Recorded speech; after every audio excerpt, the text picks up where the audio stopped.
voltamos com o Liberdade de Opinião. A juíza Poliana Kelly Martins Alves, da 12ª Vara Federal do Distrito Federal, determinou o arquivamento do processo sobre o triplex do Guarujá, no litoral de São Paulo, que envolve o ex-presidente Luiz Inácio Lula da Silva. A decisão da magistrada atende a um pedido da Procuradoria da República no Distrito Federal, que solicitou o arquivamento do caso por prescrição dos crimes que supostamente foram cometidos por Lula e outros envolvidos. Fernando Molica já está aqui com a gente. Mais uma decisão por prescrição, né, Molica? Como é que você avalia aí o arquivamento agora desse caso do triplex?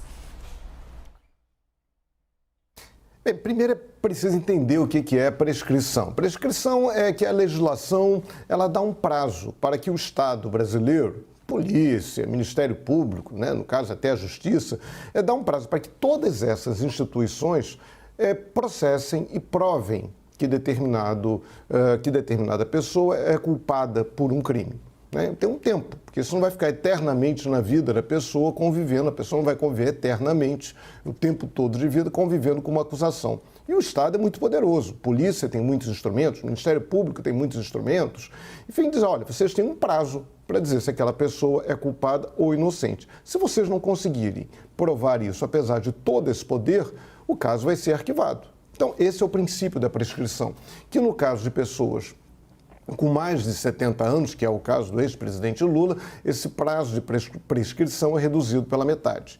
E foi isso que aconteceu. O Estado brasileiro não conseguiu provar, não conseguiu, no tempo hábil, dizer se aquelas suspeitas, e havia sim suspeitas, né, de que o triplex tivesse sido dado para o Lula como uma forma de compensação, uma forma de suborno, não conseguiu provar. Mas você vai dizer, mas teve a condenação. Pois é.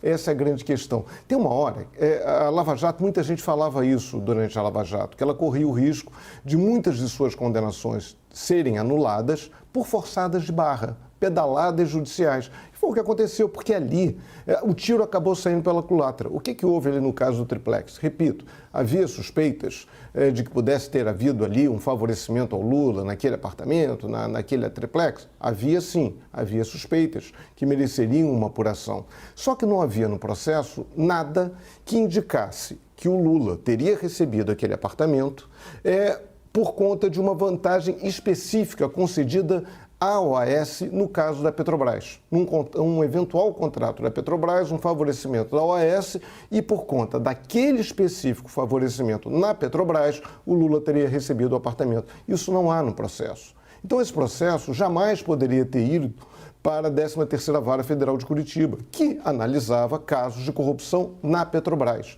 Tem que ter uma relação de causa e efeito com o caso da Petrobras. E é curioso, porque o próprio Sérgio Moro, ainda juiz, quando ele, num recurso, nesse caso do triplex, ele escreveu: este juízo jamais afirmou na sentença ou em lugar algum que os valores obtidos pela construtora OAS nos contratos com a Petrobras foram utilizados para pagamento da vantagem indevida para o ex-presidente. Ou seja, não havia uma relação de causa e efeito. E isso gerou a anulação do processo no Supremo Tribunal Federal, gerou naquele processo de suspeição, né, o habeas corpus, que falava na suspeição do Sérgio Moro, na sua parcialidade, e que acabou gerando depois, em fileirinha, todas as anulações de processos contra o Lula. Então se perdeu tempo nisso.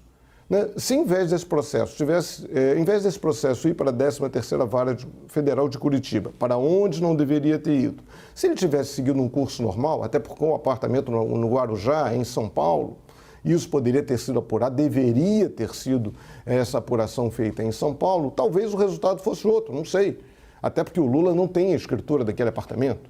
Formalmente, aquele apartamento nunca pertenceu ao Lula, nem à então mulher dele, a Marisa. Então, mas aí é outra história. O problema é que começou torto, o processo começou errado, começou no lugar errado. Então, nessa suposta ânsia de condenação do Lula, coloca ali na vara de Curitiba que estava condenando tudo. E aí força-se uma barra, e eu tive acesso, vi muitas daquelas gravações, daquelas transcrições, daquelas e-mails, aquelas conversas eletrônicas entre o pessoal da Lava Jato, e que também citava o Sérgio Moro. Então, nisso, esse processo foi para lá, porque lá se condenava. e não havia essa relação de causa e efeito, por isso o processo foi eliminado pelo Supremo, foi invalidado pelo Supremo, o Moro foi declarado suspeito, e aí se perdeu tempo, e aí se prescreveu. Então, assim, tem que seguir os ritos. Você vai dizer, mas isso é impunidade contra os que favorece os grandalhões. Sim, o Brasil tem uma tradição de não punir ricos, de não punir poderosos, mas é preciso seguir a lei.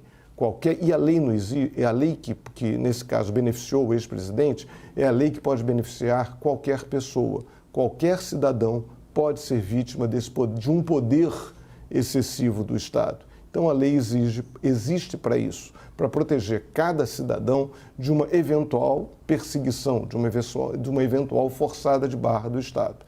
E aí aconteceu o que aconteceu. Talvez se o processo tivesse seguido um caminho normal, talvez o resultado fosse outro, não sei. Aí teria que se ver as provas, todo esse processo. Mas o que aconteceu foi isso, prescreveu porque demorou tempo demais. O Estado fez um processo que acabou sendo considerado irregular, não valia nada. E não daria tempo de abrir um outro processo, porque aí já prescreveu. Enfim, é isso, Stephanie.